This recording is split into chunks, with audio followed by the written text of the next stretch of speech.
Saint Catherine of Siena, patron saint of nurses and caregivers. Part 1.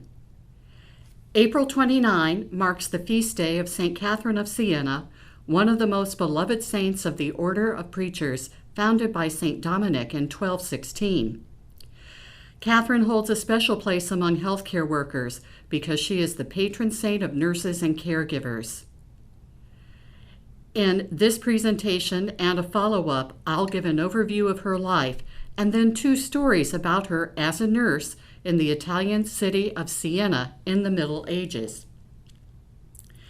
Catherine came from a very large family. She was the second youngest of 25 children, born to Giacomo and Lapa Benincasa in Siena.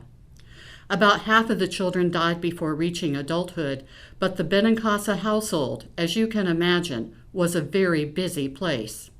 Giacomo was a wool dyer, a business that occupied the lower levels of their hillside home.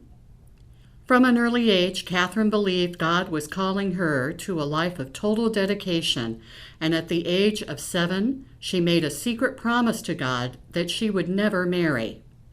Her determination led to many conflicts with her parents, but eventually they relented and allowed her, at the age of 18, to join the lay Dominican women known as the Montolate.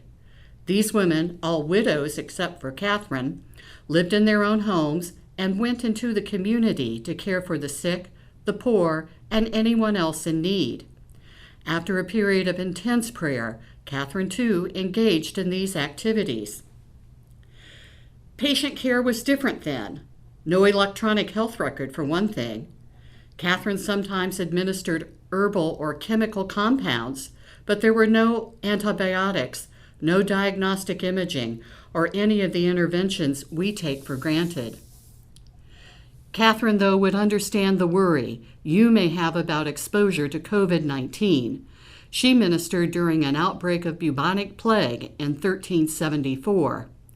They didn't know that fleas were the vector for this disease that wiped out at least 1/3 of Europe's population. Night and day, she consoled patients at Siena's hospitals and was often seen hurrying to the homes of the dying to bring a word of comfort.